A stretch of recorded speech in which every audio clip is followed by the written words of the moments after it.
Hey, what's up guys? Today I got an awesome project for you. I was walking around Harbor Freight and I found this awesome fireman's hatchet, and for a while I've wanted to try doing something like taking one of these pre-made hatchets and making it into like a Viking axe. Now, see, what I'm drawing out now is basically how we're going to do it, a little bit of a roadmap. So the plan is that first part we're going to draw that in, which essentially is going to stretch out the length of the whole axe head. And then spreading out the blade, we're going to basically thin it out, because if you ever look at any historically accurate Viking axes, they're a lot thinner. They are not very thick, and this thing is a beefy boy. The next thing we're going to do is take this spike in the back, and I had plans to kind of draw it in and make it a little flatter on the end, but we ended up actually just flattening it out so the whole plane along the top of the axe head is all in one line, which I think looks pretty good. So we just got to cut the handle off and we're good to go. Okay guys, so you're probably wondering why I'm cutting the head off here and I'm leaving the insides. Why didn't I just drill that out? Well, we're putting this thing into a 2000 degree forge, and well, I don't think wood's gonna last that long in there. Metal barely does, so we don't have to worry about it. So if you're forging and you're doing the same thing, just leave it in there. It melted out perfectly, turned to charcoal, fell right off. And we are gonna go to my parents' house, which is where the anvil is, and we're gonna steal his anvil, use his anvil, and then yeah, we're gonna get forging, guys, so let's get going.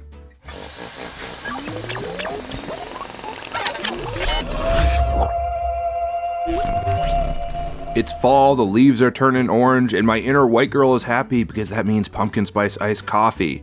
Oh, don't hit that old lady, Joe. Oh, she almost didn't make it to her croquet lesson. Anyways, on to my parents' place.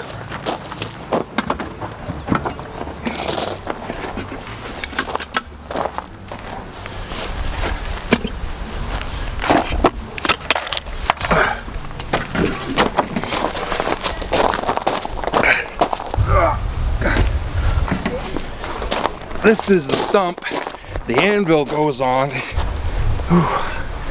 I'm just gonna roll it.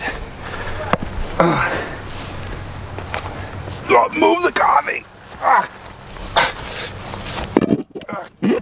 How's this even go? There we go. That's a little bit of flames. We're gonna wait for this thing to heat up, and then yeah, we're gonna get to forging.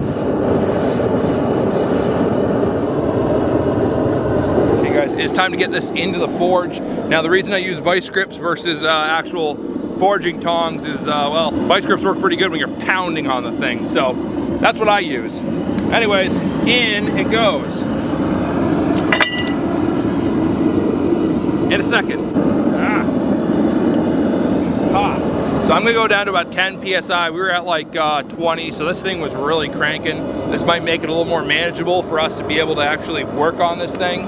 But in a couple seconds here, we're gonna go into some really cool B-roll and some cinematic shots, and this project's gonna speed up a whole hell of a lot faster. So without further ado, guys, let's get forging.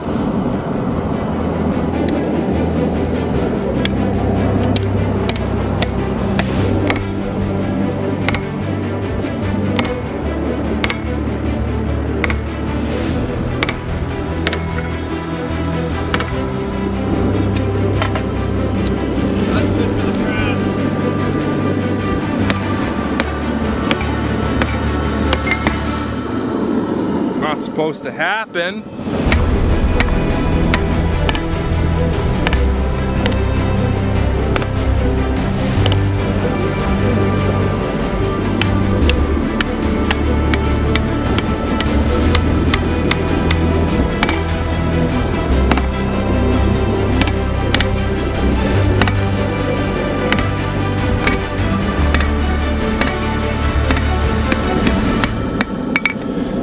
Okay guys, so this is the final step. All of the blacksmithing is done as far as I can go.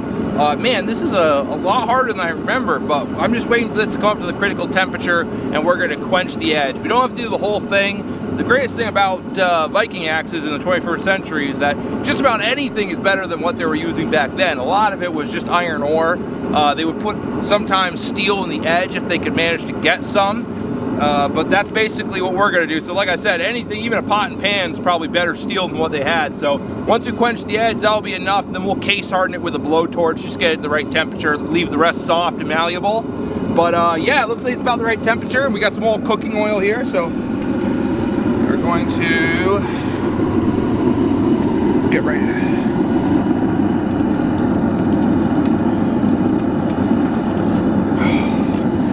There we go, guys. It is done. That is it. So I'm just gonna set this right on the anvil here, let that cool down, and then we're gonna get to grinding.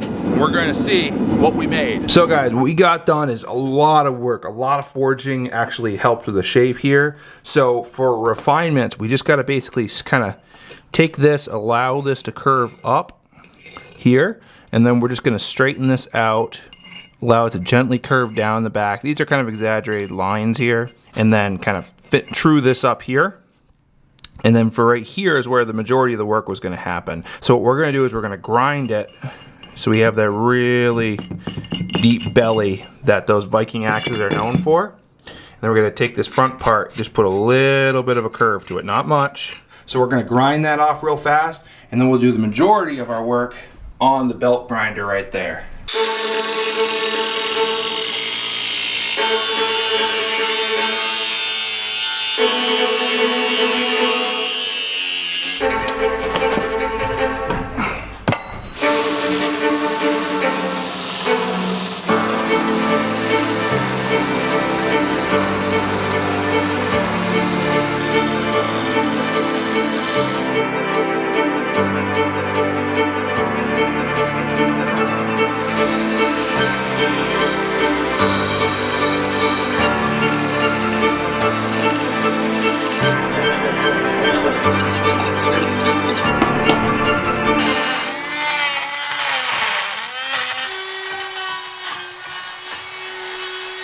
And with that, guys, looks like everything's all finished, so we're headed back to my place to make a nice maple handle for this, and then the project's done. So let's get to it.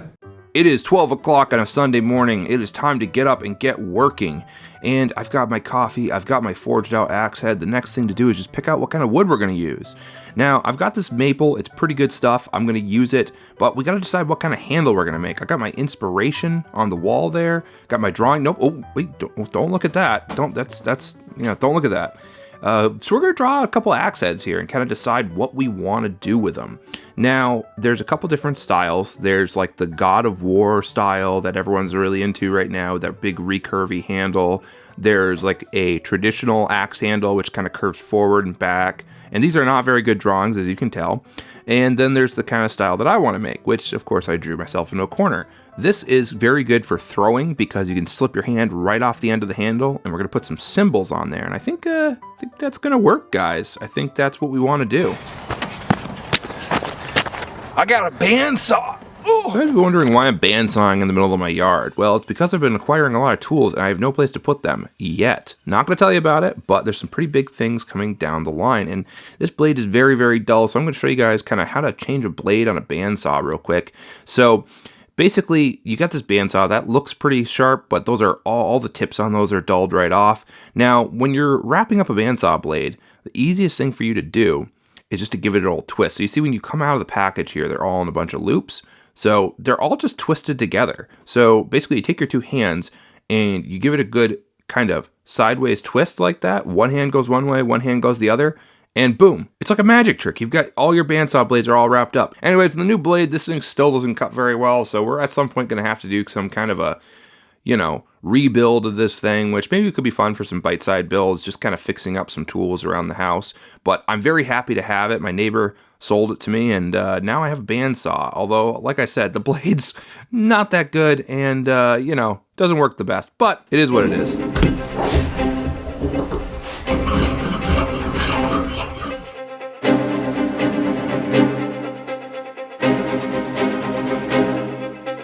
I'm trying to get this handle done, and who do you know shows up? My wonderful wife with more pumpkin spice iced coffee!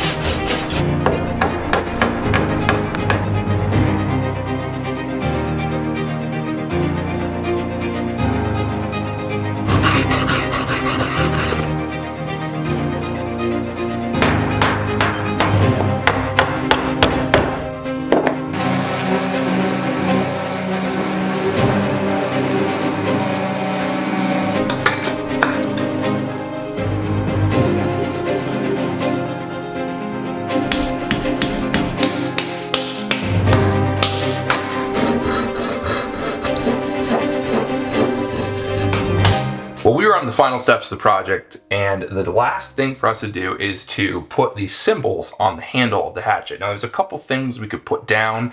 We could put down Viking time, Sexy Viking Joe. I like that one. That one's, you know, we'll save that for a later project, but today we're going to put down J, F, and M. Now there's a couple ways I could do this. The symbols are actually called Futhark. So there is Elder Futhark, which is there,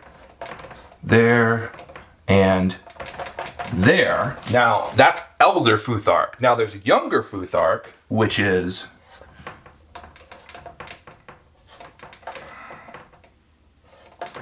that right there. Now, the final one that I'm actually going to go with is Futhark, but it's Anglo-Saxon. So that would be this, then one of these, and then finally, one of these. Now you notice between all the different translations, they share a lot of the same lettering, but for me, since, like I said, Fowler's Anglo-Saxon, we're gonna go with this one. So that's the final step, guys. Let's get burning.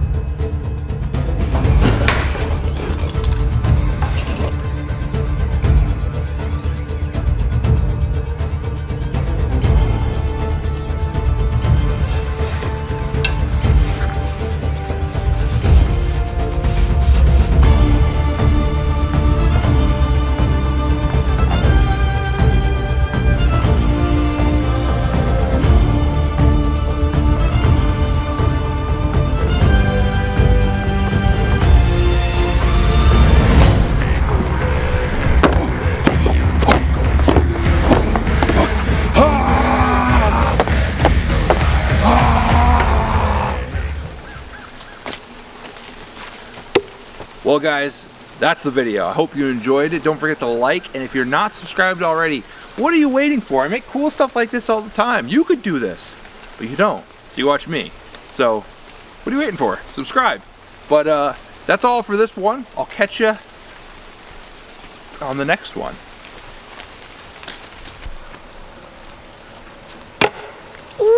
First try, baby.